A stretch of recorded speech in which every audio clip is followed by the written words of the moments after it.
ಎಲ್ಲರಿಗೂ ನಮಸ್ಕಾರ. ನನ್ನ ಪ್ರೀತಿ ವಿದ್ಯಾರ್ಥಿಗಳೇ, ಸ್ನೇಹಿತರೆ ಹಾಗೂ ಇತಿಹಾಸಕ್ತರೆ, ಪ್ರಕಾಶ್ ಮತ್ತೊಮ್ಮೆ ನಿಮ್ಮ ಮುಂದೆ. ಇಂದು ನಾನು ನಿಮ್ಮೊಂದಿಗೆ ಭಾರತದಲ್ಲಿ ರಾಷ್ಟ್ರೀಯತೆಯ ಉಗಮ, ರಾಷ್ಟ್ರೀಯ ಕಾಂಗ್ರೆಸ್ನ ಸ್ಥಾಪನೆ ಹಾಗೂ ರಾಷ್ಟ್ರೀಯ ಹೋರಾಟವನ್ನು ಕುರಿತು ಮಾತನಾಡುತ್ತಿದ್ದೇನೆ. ಈ ವಿಷಯವು IAS, KAS ಮತ್ತು ಇತರೆ ಎಲ್ಲ ಸ್ಪರ್ಧಾತ್ಮಕ ಪರೀಕ್ಷೆಗಳಿಗೆ ಹಾಗೂ ರಾಜ್ಯದ ಎಲ್ಲ ವಿಶ್ವವಿದ್ಯಾನಿಲಯದ ಪದವಿ ಪರೀಕ್ಷೆಗಳಿಗೆ ಅತ್ಯಂತ ಮುಖ್ಯವಾದಂತಹ ವಿಷಯವಾಗಿರುತ್ತದೆ. ಬನ್ನಿ, ಕೇಳಿಸಿಕೊಳ್ಳಿ, ಅರ್ಥ ಮಾಡಿಕೊಳ್ಳಿ, ಪರೀಕ್ಷೆಯಲ್ಲಿ ಉತ್ತಮವಾಗಿ ಬರೆದು ಹೆಚ್ಚು ಅಂಕಗಳನ್ನು ಪಡೆದು ಆನಂದಿಸಿ ಎಂದು ಹೇಳುತ್ತಾ ನಿಮ್ಮನ್ನು ಈ ಕಾರ್ಯಕ್ರಮಕ್ಕೆ ಸ್ವಾಗತಿಸುತ್ತಿದ್ದೇನೆ. ಪ್ರಿಯ ವಿದ್ಯಾರ್ಥಿಗಳೇ, ಈಗ ನೋಡೋಣ ಭಾರತದಲ್ಲಿ ರಾಷ್ಟ್ರೀಯತೆಯ ಉಗಮ ಮತ್ತು ಬೆಳವಣಿಗೆಗೆ ಕಾರಣಗಳನ್ನು ಕುರಿತು.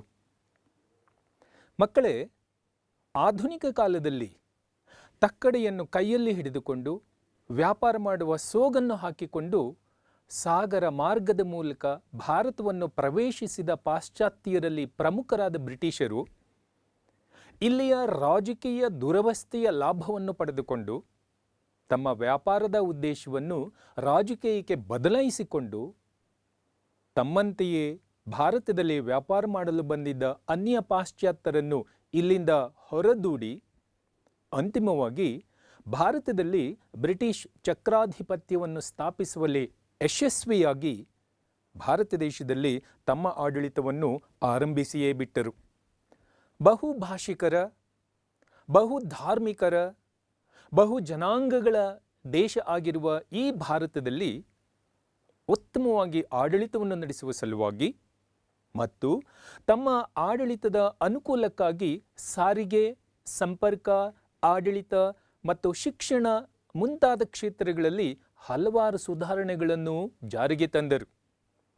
ಈ ಸುಧಾರಣೆಗಳು ಪರೋಕ್ಷವಾಗಿ ಭಾರತೀಯರಲ್ಲಿ ನಾವೆಲ್ಲರೂ ಒಂದು ದೇಶದ ಜನ, ನಾವೆಲ್ಲರೂ ಒಂದು ಎಂಬ ಭಾವನೆಯನ್ನು ಮೂಡಿಸಿ ರಾಷ್ಟ್ರೀಯತೆಯ ನವ ಜಾಗೃತಿಯನ್ನು ಬಿತ್ತಲು ಕಾರಣವಾದವು. ಈ ಜಾಗೃತಿಯಿಂದ ಭಾರತ ದೇಶದಲ್ಲಿ ಭಾರತದ ರಾಷ್ಟ್ರೀಯ ಕಾಂಗ್ರೆಸ್ ಎನ್ನುವ ಸಂಸ್ಥೆಯು ಸ್ಥಾಪನೆಯಾಗಿ ಮುಂದೆ ಸುಮಾರು 60 ವರ್ಷಗಳ ಕಾಲ ಸ್ವತಂತ್ರ ಚಳುವಳಿಯು ಹಲವಾರು ಏಳು ಬೀಳುಗಳ ಮೂಲಕ ಜರುಗಿ ಅಂತಿಮವಾಗಿ 1947ನೇ ಇಸ್ವಿಯಲ್ಲಿ ಭಾರತ ದೇಶ ಬ್ರಿಟಿಷರ ಹಿಡಿತದಿಂದ ಮುಕ್ತ ಆಗುವುದರಲ್ಲಿ ಅಂತ್ಯವಾಯಿತು. ಹೀಗೆ ಭಾರತೀಯರಲ್ಲಿ ರಾಷ್ಟ್ರೀಯತೆಯು ಜಾಗೃತಿ ಆಗುವುದಕ್ಕೆ ಮತ್ತು ಭಾರತದಲ್ಲಿ ವ್ಯವಸ್ಥಿತವಾದ ಸ್ವಾತಂತ್ರ್ಯ ಚಳುವಳಿ ಆರಂಭ ಆಗುವುದಕ್ಕೆ ಹಲವಾರು ಕಾರಣಗಳಿದ್ವು. ಅಂಥ ಕಾರಣಗಳನ್ನು ಈಗ ಒಂದೊಂದಾಗಿ ನೋಡುತ್ತಾ ಹೋಗೋಣ. ಭಾರತದಲ್ಲಿ ರಾಷ್ಟ್ರೀಯತೆಯ ಉಗಮಕ್ಕೆ ಕಾರಣವಾದ ಮೊದಲನೆಯ ಮುಖ್ಯವಾದ ಅಂಶವೆಂದರೆ ಭಾರತದ ಐಕ್ಯತೆ ಮತ್ತು ಏಕೀಕೃತ ಸರ್ಕಾರಿ ವ್ಯವಸ್ಥೆಯ ಸ್ಥಾಪನೆ. ಅಂದರೆ ಭಾರತದ ಸುದೀರ್ಘವಾದ ಇತಿಹಾಸದಲ್ಲಿ ಭಾರತ ದೇಶದ ಪೂರ್ವ, ಪಶ್ಚಿಮ, ಉತ್ತರ, ದಕ್ಷಿಣ ಎಲ್ಲ ಭಾಗಗಳನ್ನು ಒಟ್ಟುಗೂಡಿಸಿ ಏಕೈಕ ಸರ್ಕಾರ ಮತ್ತು ಏಕರೂಪದ ಆಡಳಿತ ವ್ಯವಸ್ಥೆಯನ್ನು ಜಾರಿಗೆ ತಂದ ಕೀರ್ತಿ ಬ್ರಿಟಿಷರಿಗೆ ಸಲ್ಲುತ್ತದೆ. ಹಿಮಾಲಯದಿಂದ ಕನ್ಯಾಕುಮಾರಿಯವರೆಗೆ ಮತ್ತು ಅಫ್ಘಾನಿಸ್ತಾನದಿಂದ ಬರ್ಮಾ ದೇಶದವರೆಗೆ ಇರುವ ಭೂಭಾಗವೇ ಭಾರತ ಎಂದು ಸಾಕಾರಗೊಳಿಸಿ ರೂಪಿಸಿದವರು ಬ್ರಿಟಿಷರೇ. ಹೀಗಾಗಿ ಭಾರತೀಯರಲ್ಲಿ ನಾವೆಲ್ಲರೂ ಒಂದು ದೇಶದ ಜನ ಎನ್ನುವ ಭಾವನೆಯು ಬೆಳೆಯಿತು. ಈ ಭಾವನೆಯೇ ರಾಷ್ಟ್ರೀಯತೆಯ ಉಗಮಕ್ಕೆ ಕಾರಣವಾದಂಥ ಮುಖ್ಯ ಅಂಶವಾಯಿತು ಎಂದು ಸ್ಪಷ್ಟವಾಗಿ ಹೇಳಬಹುದು. ಇನ್ನು ಭಾರತೀಯರಲ್ಲಿ ರಾಷ್ಟ್ರೀಯತೆ ಮೂಡುವುದಕ್ಕೆ ಎರಡನೆಯ ಮುಖ್ಯವಾದಂತಹ ಅಂಶ ಪಾಶ್ಚಾತ್ಯರ ಪ್ರಭಾವ. ರಾಷ್ಟ್ರೀಯತೆಯ ಬೆಳವಣಿಗೆಯಲ್ಲಿ ಪಾಶ್ಚಾತ್ಯರ ಪ್ರಭಾವ ಅತ್ಯಂತ ಮುಖ್ಯವಾದುದಾಗಿದೆ. ಅಂದರೆ ಭಾರತದಲ್ಲಿ ಬ್ರಿಟಿಷ್ ಪ್ರಭುತ್ವ ಸ್ಥಾಪನೆ ಆದಾಗಿನಿಂದ ಅವರ ಸಂಪರ್ಕವನ್ನು ಪಡೆದ ಭಾರತೀಯರು 19ನೇ ಶತಮಾನದಲ್ಲಿ ಜರುಗುತ್ತಿದ್ದ ಯುರೋಪಿನ ಕ್ರಾಂತಿಗಳು ಮತ್ತು ಉದಾರವಾದದ ತತ್ವಗಳಿಂದ ಪ್ರಭಾವಿತರಾದರು. ಈ ನಿಟ್ಟಿನಲ್ಲಿ ಇಟಲಿ ಏಕೀಕರಣದ ನಾಯಕರಾದ ಮ್ಯಾಜಿನಿ, ಗ್ಯಾರಿಬಾಲ್ಡಿ ಮತ್ತು ಕವೂರ್ ಹಾಗೂ ಜರ್ಮನಿ ಏಕೀಕರಣದ ನಾಯಕತ್ವವನ್ನು ವಹಿಸಿಕೊಂಡಿದ್ದ ಬಿಸ್ಮಾರ್ಕ್ ಮುಂತಾದವರು ಭಾರತೀಯರಿಗೆ ಸ್ಫೂರ್ತಿಯನ್ನು ನೀಡಿ ಭಾರತ ದೇಶದಲ್ಲಿಯೂ ಕೂಡ ಇದೇ ರೀತಿಯ ಏಕೀಕರಣ ಚಳುವಳಿ ಜರುಗುವ ಹಾಗೆ ಪ್ರೋತ್ಸಾಹವನ್ನು ನೀಡಿದರು. ಅಲ್ಲದೆಯೇ ಪಾಶ್ಚಾತ್ಯರ ವಿಚಾರಧಾರೆಗಳಿಂದ ಪ್ರಭಾವಿತರಾದ ಭಾರತೀಯರು ಫ್ರಾನ್ಸ್ನ ಮಹಾಕ್ರಾಂತಿ ಮತ್ತು ಅಮೆರಿಕ ಕ್ರಾಂತಿಗಳಿಂದ ಸ್ಫೂರ್ತಿಯನ್ನು ಪಡೆದುಕೊಂಡರು. ಇದೂ ಕೂಡ ಭಾರತೀಯರಲ್ಲಿ ರಾಷ್ಟ್ರೀಯತೆಯ ಉದಯಕ್ಕೆ ಕಾರಣವಾಯಿತು. ಮುಂದೆ ರಾಷ್ಟ್ರೀಯತೆಯ ಉದಯಕ್ಕೆ ಸಾರಿಗೆ ಮತ್ತು ಸಂಪರ್ಕದ ಅಭಿವೃದ್ಧಿ ಇನ್ನೊಂದು ಮುಖ್ಯವಾದಂತಹ ಕಾರಣ.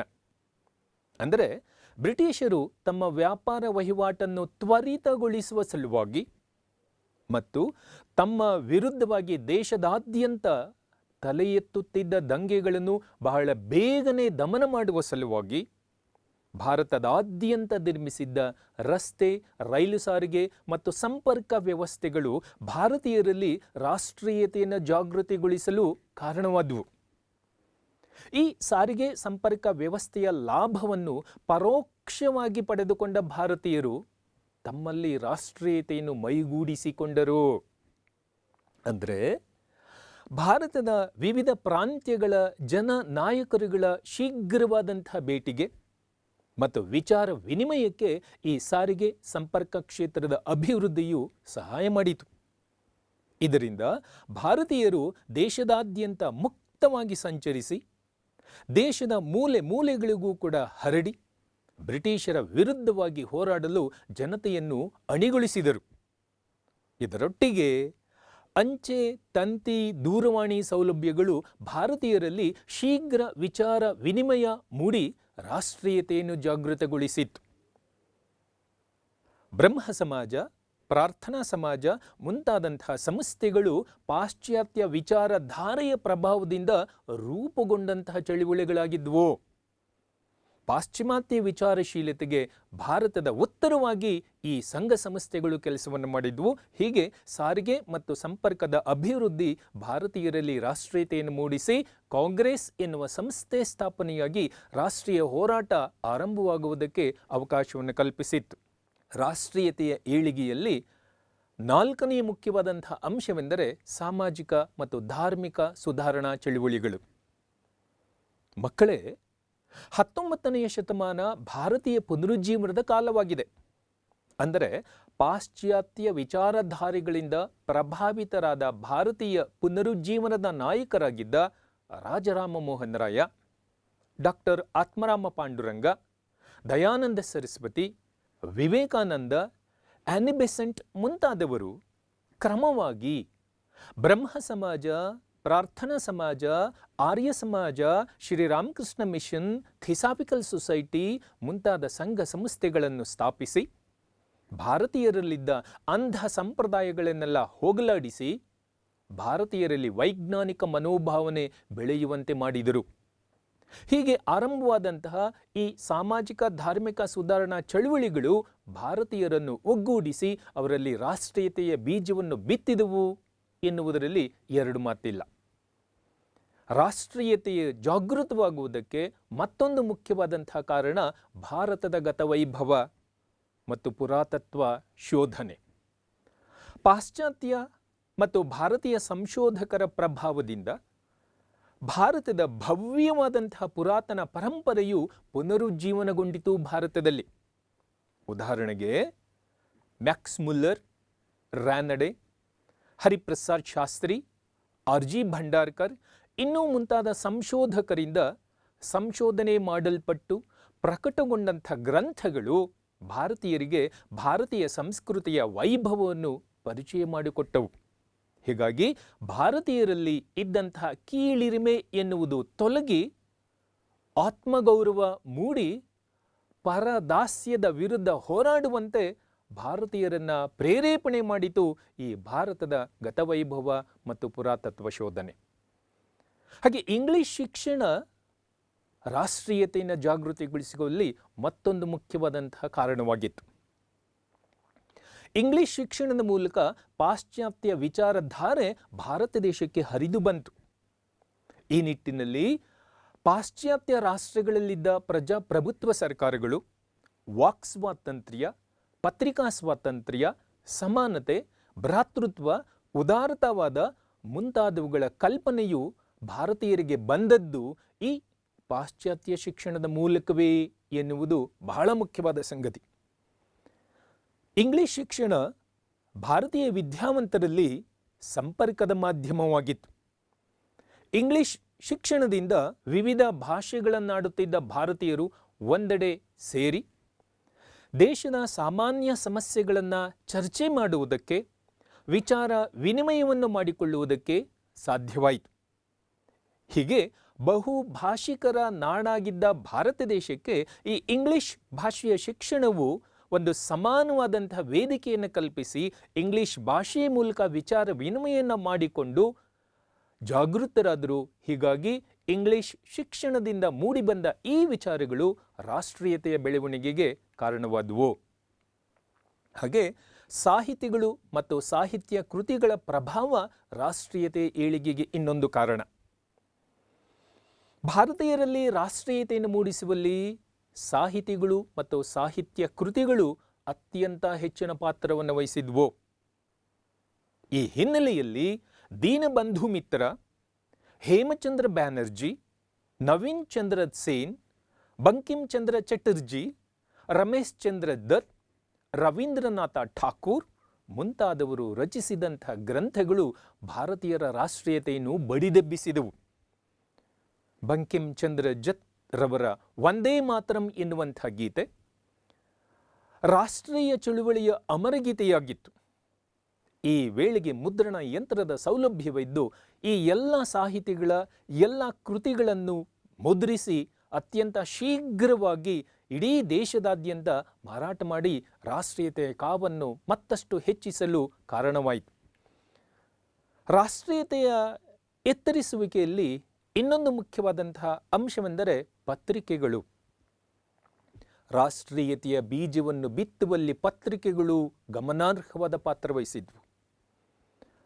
ಈ ನಿಟ್ಟಿನಲ್ಲಿ ಬಹಳ ಮುಖ್ಯವಾದಂತಹ ಪತ್ರಿಕೆಗಳೆಂದರೆ Indian Mirror, Bombay Samachar, the Hindu, Patriot, Amrit Bazar Patrika, Digdarshan, ಸಮಾಚಾರ ದರ್ಪಣ ಮುಂತಾದವು.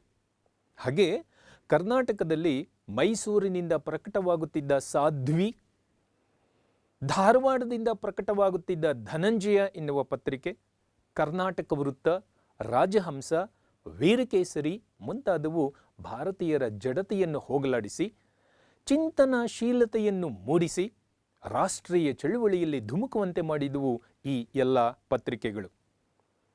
ಹಾಗೆ ರಾಷ್ಟ್ರೀಯತೆ ಜಾಗೃತಗೊಳ್ಳುವಲ್ಲಿ ಇನ್ನೊಂದು ಮುಖ್ಯವಾದ ಅಂಶವೆಂದರೆ ಬ್ರಿಟಿಷ್ ಅಧಿಕಾರಿಗಳ ದಬ್ಬಾಳಿಕೆ. ಇದರಿಂದ ಭಾರತೀಯರಿಗಾಗಿದ್ದ ಅತೃಪ್ತಿ ಮತ್ತು ಬ್ರಿಟಿಷರ ಮತಾಂತರ ನೀತಿ. ಅಂದರೆ ಭಾರತದಲ್ಲಿ ಕೆಲಸವನ್ನು ಮಾಡುತ್ತಿದ್ದ ಬ್ರಿಟಿಷ್ ಅಧಿಕಾರಿಗಳು ದುರಹಂಕಾರಿಗಳು, ಸೊಕ್ಕಿನವರೂ ಆಗಿದ್ದರು. ಈ ಬ್ರಿಟಿಷ್ ಅಧಿಕಾರಿಗಳು ಭಾರತೀಯರನ್ನು ಅತ್ಯಂತ ನಿಂದನಾತ್ಮಕವಾಗಿ ಮತ್ತು ಅಪಮಾನಕಾರಿಯಾಗಿ ನಡೆಸಿಕೊಳ್ಳುತ್ತಿದ್ದರು. ಭಾರತೀಯರನ್ನು ಅನಾಗರಿಕರು ಅಂತ, ಕರಿಯರು ಎಂದು ಕರೆದು ಗೇಲಿ ಮಾಡ್ತಾ ಇದ್ದರು. ಅಲ್ಲದೆಯೇ ಭಾರತದ ಆರ್ಥಿಕ ವ್ಯವಸ್ಥೆಯನ್ನು ಬ್ರಿಟಿಷರ ಹಿತದೃಷ್ಟಿಯಿಂದ ನಿರ್ಯಾತ ಮಾಡಿದ್ದರು. ಭಾರತೀಯ ಗೃಹ ಕೈಗಾರಿಕೆಗಳು ಬ್ರಿಟಿಷರ ಇಂತಹ ನೀತಿಯಿಂದ ಅವನತಿಯನ್ನೇ ಹೊಂದಿದ್ವು. ಹೀಗಾಗಿ ಭಾರತೀಯರು ನಿರುದ್ಯೋಗಿಗಳಾಗಿದ್ದರು. ಇದರ ಜೊತೆಗೆ ಬ್ರಿಟಿಷರು ಅಡೆತಡೆ ಇಲ್ಲದೆಯೇ ಭಾರತೀಯರನ್ನು ಕ್ರೈಸ್ತ ಧರ್ಮಕ್ಕೆ ಮತಾಂತರ ಮಾಡುತ್ತಾ ಭಾರತ ದೇಶವನ್ನು ಕ್ರೈಸ್ತರ ನಾಡಾಗಿ ಮಾಡಲು ಪ್ರಯತ್ನಿಸುತ್ತಿದ್ದರು. ಹೀಗಾಗಿ ಆರ್ಥಿಕ, ಸಾಮಾಜಿಕ, ಧಾರ್ಮಿಕ ದಬ್ಬಾಳಿಕೆಯನ್ನು ಸಹಿಸದ ಭಾರತೀಯರೆಲ್ಲರೂ ಕೂಡ ಒಟ್ಟಾಗಿ ಬ್ರಿಟಿಷರ ವಿರುದ್ಧವಾಗಿ ರಾಷ್ಟ್ರೀಯ ಚಳುವಳಿಯನ್ನು ಆರಂಭ ಮಾಡಿದರು. ರಾಷ್ಟ್ರೀಯತೆಯ ಉಗಮದಲ್ಲಿ ಸಂಘ ಸಂಸ್ಥೆಗಳ ಪಾತ್ರವೂ ಕೂಡ ಇನ್ನೊಂದು ಗಮನಾರ್ಹ ಅಂಶವಾಗಿತ್ತು. ಈ ಸಂಘ ಸಂಸ್ಥೆಗಳು ಬೇರೆ ಬೇರೆ ಜನರು ಒಟ್ಟುಗೂಡಿ ಕಾರ್ಯಾಚರಣೆ ನಡೆಸುವುದಕ್ಕೆ ಅವಕಾಶವನ್ನು ಕಲ್ಪಿಸಿಕೊಟ್ಟವು. ಈ ಹಿನ್ನೆಲೆಯಲ್ಲಿ ಬಂಗ ಭಾಷಾ ಪ್ರಾದೇಶಿಕ ಸಭಾ ಮತ್ತು ದಿ ಲ್ಯಾಂಡ್ ಹೋಲ್ಡರ್ಸ್ ಸೊಸೈಟಿ ಎನ್ನುವಂತಹ ಸಂಸ್ಥೆಗಳು ಭಾರತದಲ್ಲಿ ಸ್ಥಾಪನೆಯಾದ ಮೊಟ್ಟ ಮೊದಲ ರಾಜಕೀಯ ಸಂಸ್ಥೆಗಳಾಗಿದ್ದವು. ಆನಂತರದಲ್ಲಿ the British Indian Association, the Bombay Association, the Madras Native Association, ಪೂನಾದಲ್ಲಿ ಸ್ಥಾಪನೆಯಾಗಿದ್ದ ಸಾರ್ವಜನಿಕ ಸಭಾ ಮುಂತಾದಂತಹ ನೂರಾರು ಸಂಘ ಸಂಸ್ಥೆಗಳು ಗಣನೀಯವಾದ ಪಾತ್ರವನ್ನು ವಹಿಸಿದ್ದವು. ಈ ಸಂಘ ಸಂಸ್ಥೆಗಳು ವಿವಿಧ ಜನರು ಒಗ್ಗೂಡಿ ಕಾರ್ಯಾಚರಣೆಯನ್ನು ನಡೆಸುವುದಕ್ಕೆ ಅವಕಾಶವನ್ನು ಕಲ್ಪಿಸಿ ರಾಷ್ಟ್ರೀಯತೆಯನ್ನು ಬಡಿದೆಬ್ಬಿಸುವಲ್ಲಿ ಯಶಸ್ವಿಯಾದವು. ಹಾಗೆ ರಾಷ್ಟ್ರೀಯತೆ ವ್ಯಾಪಕವಾಗಿ ಹರಡುವುದಕ್ಕೆ ಇನ್ನೊಂದು ಮುಖ್ಯವಾದಂತಹ ಅಂಶವೆಂದರೆ 1857ರ ದಂಗೆಯು ನೀಡಿದ ತಿರುವು. ಅಂದರೆ 1857ನೇ ಇಸ್ವಿಯಲ್ಲಿ ಜರುಗಿದಂತಹ ಈ ದಂಗೆ ವಿಫಲತೆಯನ್ನು ಹೊಂದಿದರೂ ಕೂಡ ಭಾರತೀಯರಿಗೆ ಎಂದೆಂದೂ ಮರೆಯಲಾಗದ ಪಾಠವನ್ನು ಕಲಿಸಿಕೊಟ್ಟಿತ್ತು. 1857ರ ದಂಗೆಯು ಭಾರತ ದೇಶದಲ್ಲಿ ಬ್ರಿಟಿಷರ ವಿರುದ್ಧವಾಗಿ ಜರುಗುತ್ತಿದ್ದ ವೈಯಕ್ತಿಕ ಹೋರಾಟಗಳನ್ನು ನಿಲ್ಲಿಸಿ ಸಾಮೂಹಿಕವಾಗಿ ಮತ್ತು ಸಾರ್ವತ್ರಿಕವಾಗಿ ಎಲ್ಲರೂ ಹೋರಾಟವನ್ನು ಆರಂಭ ಮಾಡುವಂತೆ ಭಾರತೀಯರನ್ನು ಪ್ರೇರೇಪಣೆ ಮಾಡಿತು. ಹೀಗಾಗಿ ರಾಷ್ಟ್ರೀಯತೆಯು ಮತ್ತಷ್ಟು ಚುರುಕಾಗಿ ಆರಂಭವಾಯಿತು ಎಂದು ಸ್ಪಷ್ಟವಾಗಿ ಹೇಳಬಹುದು. ಈ ಮೇಲೆ ವಿವರಣೆ ಮಾಡಿದಂಥ ಎಲ್ಲ ಕಾರಣಗಳ ಜೊತೆಗೆ ಭಾರತದಲ್ಲಿ ಬ್ರಿಟಿಷ್ ಕಾಲದಲ್ಲಿ ಆದಂತಹ ಕೆಲವು ಸನ್ನಿವೇಶಗಳು ರಾಷ್ಟ್ರೀಯತೆಯ ಕಾವನ್ನು ಮತ್ತಷ್ಟು ಎಚ್ಚರಿಸಲು ಕಾರಣವಾದವು. ಅಂತಹ ಸನ್ನಿವೇಶಗಳು ಭಾರತೀಯರನ್ನು ರಾಷ್ಟ್ರೀಯ ಹೋರಾಟಕ್ಕೆ ಎಳೆದು ತರುವಲ್ಲಿ ಸಾಕಷ್ಟು ಪಾತ್ರವನ್ನು ವಹಿಸಿದ್ವು. ಅಂತಹ ಸನ್ನಿವೇಶಗಳಲ್ಲಿ ಬಹಳ ಮುಖ್ಯವಾದ ಒಂದು ಸನ್ನಿವೇಶವೆಂದರೆ ಲಾರ್ಡ್ ಲಿಟ್ಟನ್ನ ಪ್ರತಿಗಾಮಿ ನೀತಿ.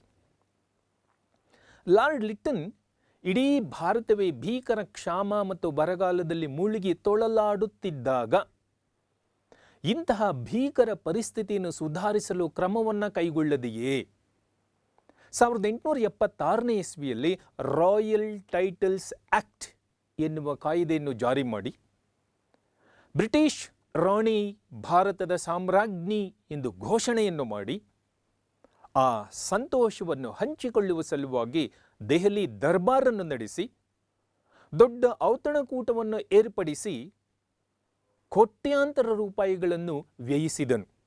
ಹೀಗೆ ಭಾರತ ದೇಶದಲ್ಲಿಯೇ ಇದ್ದು ಭಾರತೀಯರ ಸಂಪಾದನೆಯನ್ನು ಅನುಭವಿಸುತ್ತಾ ಭಾರತೀಯರು ಸಂಕಷ್ಟದಲ್ಲಿದ್ದಾಗ ಯಾವುದೇ ಸುಧಾರಣಾ ಕ್ರಮಗಳನ್ನು ಕೈಗೊಳ್ಳದೆಯೇ ಈ ರೀತಿಯಲ್ಲಿ ಹಣವನ್ನು ಪೋಲು ಮಾಡಿ ಔತಣಕೂಟವನ್ನು ಏರ್ಪಡಿಸಿದ್ದನ್ನು ಭಾರತ ದೇಶದಲ್ಲಿದ್ದ ಪತ್ರಿಕೆಗಳು ಟೀಕಿಸುತ್ತಾ ರೋಮ್ ನಗರವು ದಹಿಸುತ್ತಿದ್ದಾಗ ಅದರ ಒಡೆಯನಾಗಿದ್ದ ನೀರೋ ಅರಮನೆಯ ಮೇಲೆ ಕುಳಿತು ಪಿಟೀಲು ನಡೆಸುತ್ತಿದ್ದನಂತೆ ಎಂದು ಟೀಕಿಸಿಬಿಟ್ವು. ಹೀಗೆ ತನ್ನನ್ನು ಟೀಕೆ ಮಾಡಿದ್ದರಿಂದ ಕೋಪಗೊಂಡಂಥ ಬ್ರಿಟಿಷ್ ಅಧಿಕಾರಿ ಲಾರ್ಡ್ ಲಿಟ್ಟನ್ ದೇಶೀಯ ಭಾಷಾ ಪತ್ರಿಕೆಗಳ ಮೇಲೆ ನಿರ್ಬಂಧವನ್ನು ಹೇರಿ ಆ ಪತ್ರಿಕೆಗಳ ಸ್ವಾತಂತ್ರ್ಯವನ್ನೇ ಕಸಿದುಕೊಂಡು ಬಿಟ್ಟನು. ಇದು ಭಾರತೀಯರನ್ನು ಎಚ್ಚರಿಸಿತು. ಹೀಗೆ ಭಾರತೀಯರು ಒಟ್ಟುಗೂಡಿ ರಾಷ್ಟ್ರೀಯ ಹೋರಾಟವನ್ನು ಆರಂಭಿಸುವುದಕ್ಕೆ ಲಿಟ್ಟನನ್ನ ಇಂತಹ ಪ್ರತಿಗಾಮಿ ಆಡಳಿತ ಒಂದು ಮುಖ್ಯವಾದಂತಹ ಕಾರಣವಾಗಿತ್ತು. ಹಾಗೆ ಭಾರತೀಯರನ್ನು ಎಚ್ಚರಗೊಳಿಸಿದ ಮತ್ತೊಂದು ಮುಖ್ಯವಾದಂತಹ ಸನ್ನಿವೇಶವೆಂದರೆ ಇಲ್ಬರ್ಟ್ ಬಿಲ್ ಸಮಸ್ಯೆ. ಅಂದರೆ ಭಾರತೀಯ ನ್ಯಾಯಾಧೀಶರು ಅಂದರೆ ಕರಿಯ ನ್ಯಾಯಾಧೀಶರು ಬ್ರಿಟಿಷ್ ಪ್ರಜೆಗಳನ್ನು ಅಂದರೆ ಬಿಳಿಯ ಪ್ರಜೆಗಳು ಮಾಡುವಂತಹ ಅಪರಾಧಗಳನ್ನು ವಿಚಾರಣೆ ಮಾಡಲು ಇಲ್ಬರ್ಟ್ ಬಿಲ್ ಅವಕಾಶವನ್ನು ಕಲ್ಪಿಸಿತ್ತು. ಆದರೆ ಬ್ರಿಟಿಷ್ ಪ್ರಜೆಗಳೆಲ್ಲರೂ ಒಟ್ಟಾಗಿ ಸಾಮೂಹಿಕವಾಗಿ ಒಗ್ಗಟ್ಟಿನಿಂದ ಹೋರಾಟವನ್ನು ನಡೆಸಿ ಬಿಳಿಯ ಪ್ರಜೆಗಳಾದ ನಾವು ಶ್ರೇಷ್ಠರು, ನಾವು ಮಾಡುವ ತಪ್ಪುಗಳನ್ನು ನ್ಯಾಯ ನೀಡುವಂಥ ಅಧಿಕಾರ ಕರಿಯ ನ್ಯಾಯಾಧೀಶರಾದ ಭಾರತೀಯರಿಗೆ ಇಲ್ಲ ಮತ್ತು ನಾವು ಇಂತಹ ಭಾರತೀಯ ನ್ಯಾಯಾಧೀಶರ ಅಡಿಯಲ್ಲಿ ವಿಚಾರಣೆಗೆ ಒಳಪಡುವುದಿಲ್ಲ ಎಂದು ಘೋಷಿಸಿ ಸಾಮೂಹಿಕವಾಗಿ ಒಗ್ಗಟ್ಟಿನಿಂದ ಹೋರಾಟವನ್ನು ಮಾಡಿ ಈ ಇಲ್ಬರ್ಟ್ ಬಿಲ್ ವಜಾ ಆಗುವಂತೆ ಮಾಡುವಲ್ಲಿ ಯಶಸ್ವಿಯಾಗಿ ಬಿಟ್ಟರು ಬ್ರಿಟಿಷ್ ಪ್ರಜೆಗಳು. ಬ್ರಿಟಿಷ್ ಪ್ರಜೆಗಳ ಇಂತಹ ಚಳುವಳಿ ಮತ್ತು ಗೆಲುವಿನಿಂದ ಭಾರತೀಯರು ಜಾಗೃತಿಗೊಂಡು ತಾವೂ ಕೂಡ ಇದೇ ರೀತಿ ಒಗ್ಗಟ್ಟಾಗಿ ಹೋರಾಟವನ್ನು ನಡೆಸಿದ್ದೇ ಆದರೆ ಬ್ರಿಟಿಷ್ ಆಡಳಿತವನ್ನು ಕಿತ್ತೊಗೆಯಬಹುದು ಎನ್ನುವ ಭರವಸೆಯನ್ನು ಮೂಡಿಸಿತ್ತು. ಹೀಗೆ ಇಲ್ಬರ್ಟ್ ಬಿಲ್ ಸಮಸ್ಯೆ ಕೂಡ ಭಾರತೀಯರಲ್ಲಿ ರಾಷ್ಟ್ರೀಯತೆಯ ಕಾವನ್ನು ಹೆಚ್ಚಿಸುವಲ್ಲಿ ಯಶಸ್ವಿಯಾಗಿತ್ತು. ಹೀಗೆ ಈ ಎಲ್ಲ ಕಾರಣಗಳಿಂದ ಭಾರತೀಯರಲ್ಲಿ ರಾಷ್ಟ್ರೀಯತೆ ಎನ್ನುವುದು ಜಾಗೃತವಾಗಿತ್ತು. ಇದರಿಂದ ಹಲವಾರು ಸಣ್ಣ ಪುಟ್ಟ ಸಂಘ ಸಂಸ್ಥೆಗಳು ಭಾರತ ದೇಶದಾದ್ಯಂತ ಸ್ಥಾಪನೆಯಾಗಿದ್ದವು. ಹೀಗೆ ಎಲ್ಲ ಸಣ್ಣ ಸಣ್ಣ ಸಂಘ ಸಂಸ್ಥೆಗಳ ಕಾರ್ಯಕಲಾಪಗಳನ್ನು ಒಟ್ಟುಗೂಡಿಸಲು ಅಖಿಲ ಭಾರತೀಯ ಮಟ್ಟದ ಒಂದು ಕೇಂದ್ರೀಯ ಸಂಸ್ಥೆಯನ್ನು ಸ್ಥಾಪಿಸುವಂತಹ ಅವಶ್ಯಕತೆ ಅವಾಗ ಉಂಟಾಗಿತ್ತು. 1885ರಲ್ಲಿ ಸ್ಥಾಪನೆಯಾದ ಭಾರತದ ರಾಷ್ಟ್ರೀಯ ಕಾಂಗ್ರೆಸ್ ಇಂಥ ಒಂದು ಅವಶ್ಯಕತೆಯನ್ನು ಪೂರೈಸಿತು. ಹೀಗೆ ಸ್ಥಾಪನೆಯಾದ ಭಾರತದ ರಾಷ್ಟ್ರೀಯ ಕಾಂಗ್ರೆಸ್ 1885ರಿಂದ 3 ಹಂತಗಳಲ್ಲಿ ರಾಷ್ಟ್ರೀಯ ಹೋರಾಟವನ್ನು ನಡೆಸಿ ಅಂತಿಮವಾಗಿ 1947ರ ಆಗಸ್ಟ್ 15ರಂದು ಭಾರತ ಸ್ವಾತಂತ್ರ್ಯವನ್ನು ಹೊಂದುವುದಕ್ಕೆ ಕಾರಣವಾಯಿತು ರಾಷ್ಟ್ರೀಯ ಕಾಂಗ್ರೆಸ್. ಈಗ ನೋಡೋಣ ರಾಷ್ಟ್ರೀಯ ಕಾಂಗ್ರೆಸ್ಸಿನ ಸ್ಥಾಪನೆಯನ್ನ ಕುರಿತು.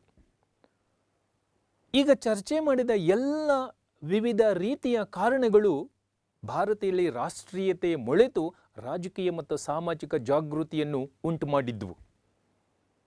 ಈ ಸಮಯಕ್ಕಾಗಲೇ ಸುರೇಂದ್ರನಾಥ ಬ್ಯಾನರ್ಜಿಯವರು 1876ನೇ ಇಸ್ವಿಯಲ್ಲಿ ಬಂಗಾಲ ರಾಜ್ಯದಲ್ಲಿ ದಿ ಇಂಡಿಯನ್ ಅಸೋಸಿಯೇಷನ್ ಎನ್ನುವ ಸಂಸ್ಥೆಯನ್ನು ಸ್ಥಾಪಿಸಿ ಬ್ರಿಟಿಷರ ವಿರುದ್ಧ ಚಳುವಳಿಯೊಂದನ್ನು ಆರಂಭ ಮಾಡಿ ರಾಜಕೀಯ ಸಂಘಟನೆಗಾಗಿ ಒಂದು ಪ್ರವಾಸವನ್ನು ಕೂಡ ಕೈಗೊಂಡು ಸುಮಾರು 1,000 ರೂಪಾಯಿಗಳ ನಿಧಿಯೊಂದನ್ನು ಸಂಗ್ರಹಿಸಿ ಹೋರಾಟವನ್ನು ಯಶಸ್ವಿಯಾಗಿ ಮುಂದುವರಿಸಿಕೊಂಡು ಹೋಗಿದ್ದರು.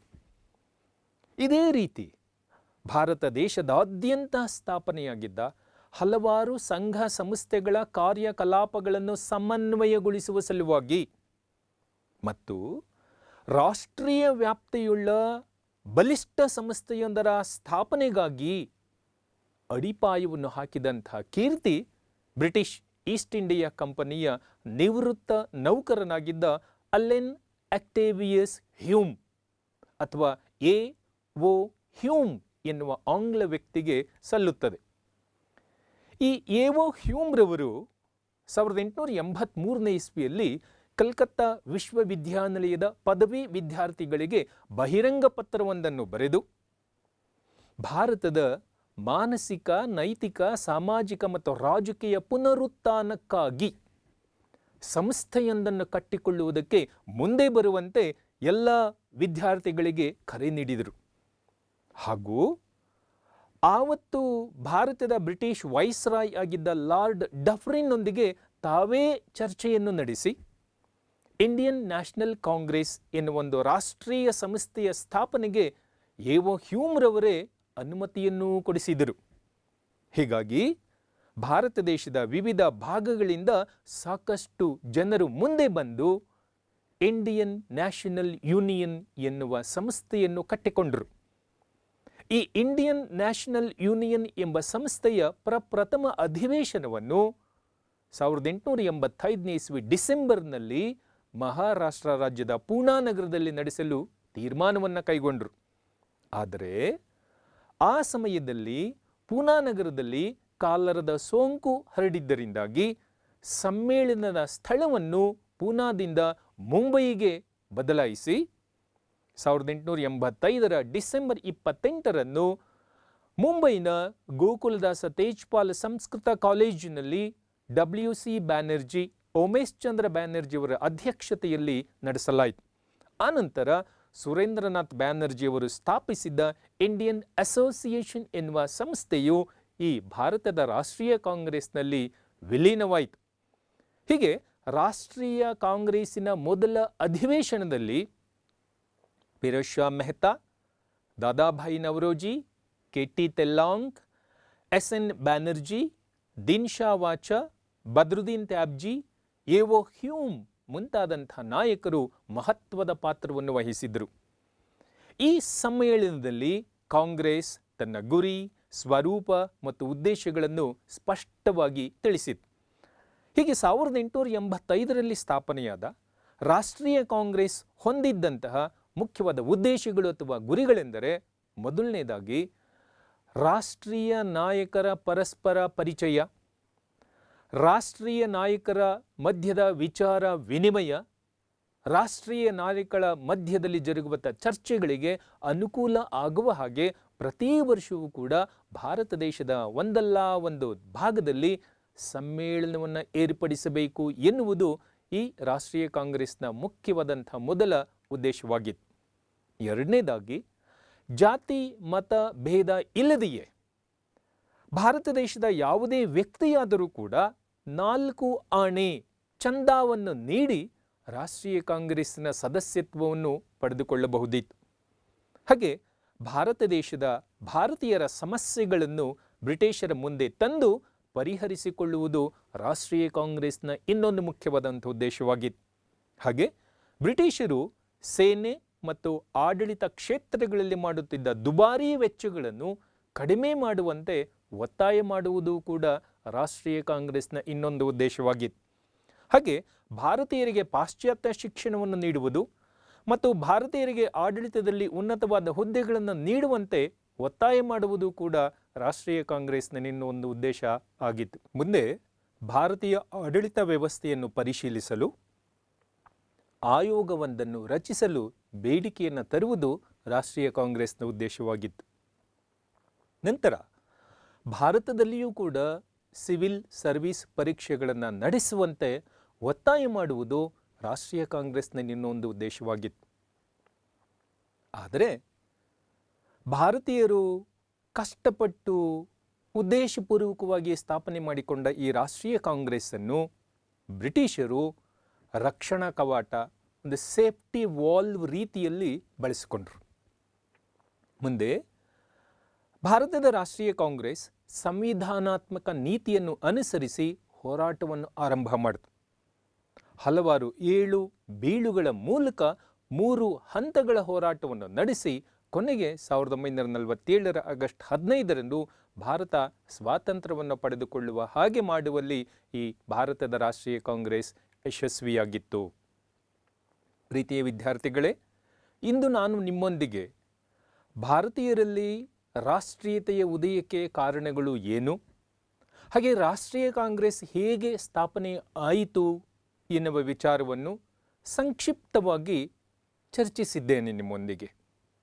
ಇದರ ಬಗ್ಗೆ ಗೊಂದಲಗಳೇನಾದರೂ ಇದ್ದಲ್ಲಿ ಅಥವಾ ಇನ್ನೂ ಹೆಚ್ಚಿನ ಮಾಹಿತಿ ಬೇಕು ಎನಿಸಿದಲ್ಲಿ ಇಲ್ಲಿ ನಾನು ನೀಡಿರುವಂಥ ನನ್ನ ಮೊಬೈಲ್ ನಂಬರ್ಗಾಗಲಿ ಅಥವಾ ಇಲ್ಲಿ ನೀಡಿರುವ ಇಮೇಲ್ ವಿಳಾಸಕ್ಕಾಗಲಿ ಒಂದು ಸಂದೇಶವನ್ನು ಕಳಿಸಿದರೆ ನಿಮಗೆ ಉತ್ತರವನ್ನು ಕೊಡ್ತೇನೆ ಎನ್ನುವ ಭರವಸೆಯೊಂದಿಗೆ ನಾನು ಇಲ್ಲಿಂದ ನಿರ್ಗಮಿಸ್ತಿದ್ದೇನೆ. Wish you good luck. Thank you one and all.